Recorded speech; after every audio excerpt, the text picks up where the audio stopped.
Quand une entreprise réussit à augmenter son pouvoir de marché, elle s'isole quelque peu des contraintes exercées par la concurrence et peut s'assurer un flux plus régulier de résultats favorables. Kubik, Lynch, Mayberry et Homer s'interrogent dans une étude publiée dans The Accounting Review sur les conséquences de cette situation heureuse en matière de gestion fiscale. Le fait de disposer de résultats positifs généreux et stables peut inciter ces firmes à rechercher les moyens de payer moins d'impôts. De plus, comme leurs résultats sont moins incertains, elles peuvent en profiter pour prendre plus de risques et être plus actives en matière d'optimisation fiscale. Elles ont les moyens d'encaisser, s'il le faut, des pénalités éventuelles. Les auteurs reprennent la définition du pouvoir de marché donnée par Sheffield, à savoir la capacité d'une firme à fixer le prix, la qualité et la nature du produit offert sur son marché. En s'isolant partiellement de la concurrence, elles peuvent fixer un prix de vente supérieur au coût marginal et accaparer de la valeur au détriment de la société tout entière, comme l'a noté Lerner. Suivant cette approche, les auteurs choisissent de mesurer l'intensité du pouvoir de marché à travers le ratio comptable de marge égale la différence vente moins coût des marchandises vendues moins coûts administratifs et commerciaux divisé par vente. Tout au long de cette étude, Kubik, Lynch, Mayberry et Homer vont s'attacher à vérifier trois hypothèses empiriques. Selon l'hypothèse H1, les firmes au pouvoir de marché les plus élevés s'engagent dans des politiques d'optimisation fiscale plus agressives et paient moins d'impôts. Selon H2, les firmes opérant dans le même secteur, mais non leaders, alignent leur comportement en matière fiscale sur les firmes ayant le pouvoir de marché le plus élevé. Elles sont incitées à les imiter pour rester compétitives, même si c'est plus risqué pour elles. Enfin, l'hypothèse H3 envisage les conséquences sur les cours boursiers. Selon H3A, l'agressivité fiscale des firmes à haut pouvoir de marché n'affecte pas le caractère informatif des cours boursiers. Selon H3B, la même agressivité fiscale est sans effet sur les rentabilités à venir. Pour ces deux points, le sens attendu n'est pas clair. Payer moins d'impôts, attendre des résultats réguliers sont des facteurs favorables. Mais plus de risques est défavorable pour les investisseurs. L'échantillon débute en 1993, soit après la mise en application des normes SFAS 109, apparues en 1992, rendant homogène le traitement des impôts.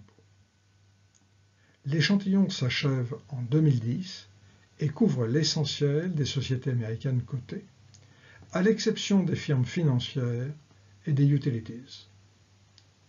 Les firmes publiant des impôts négatifs ont été retirées. Au total, l'échantillon contient 25 800 observations.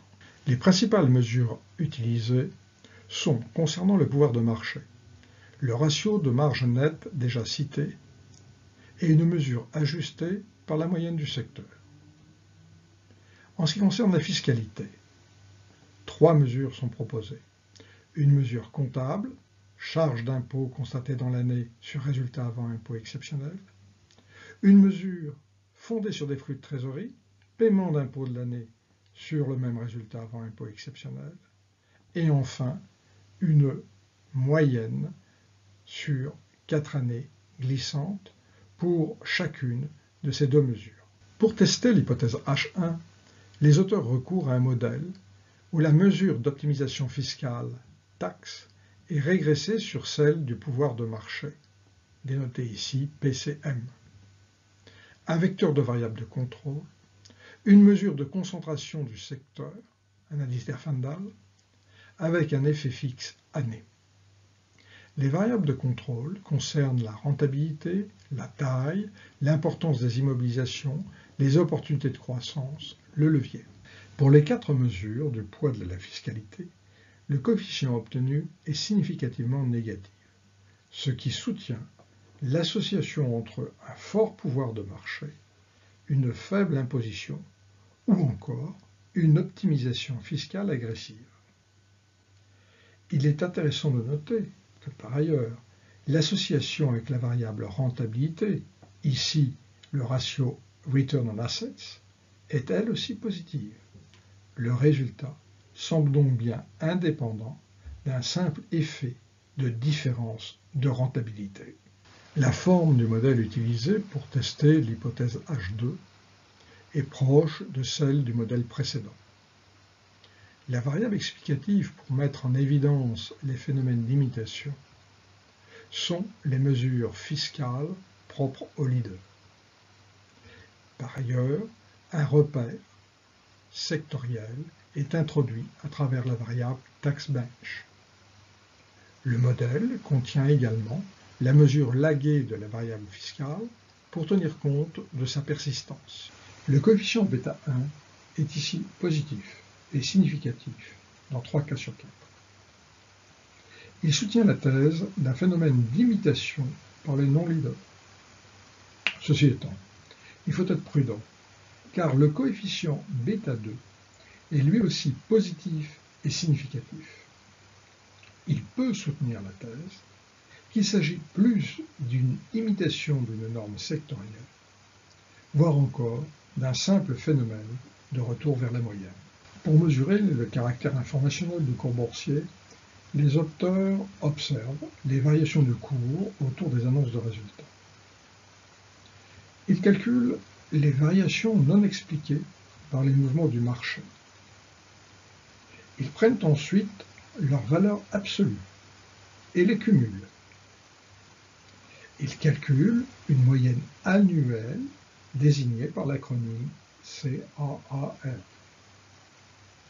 La rentabilité de l'action et sa performance sur une période de 12 mois, 4 mois après le début de l'exercice, pour tenir compte du délai d'annonce. Ces 2 mesures de réaction des investisseurs, traduites au niveau des cours boursiers, sont régressées sur la mesure de pouvoir de marché et une variable d'interaction entre cette dernière mesure et les niveaux d'imposition dans le secteur durant la période précédente.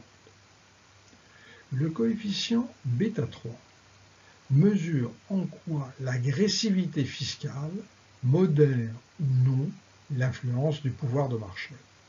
Dans les 2 régressions, un pouvoir de marché plus grand est associé à un risque plus faible, bêta 1 négatif, donc à moins de volatilité autour des annonces et à moins de rentabilité exigée.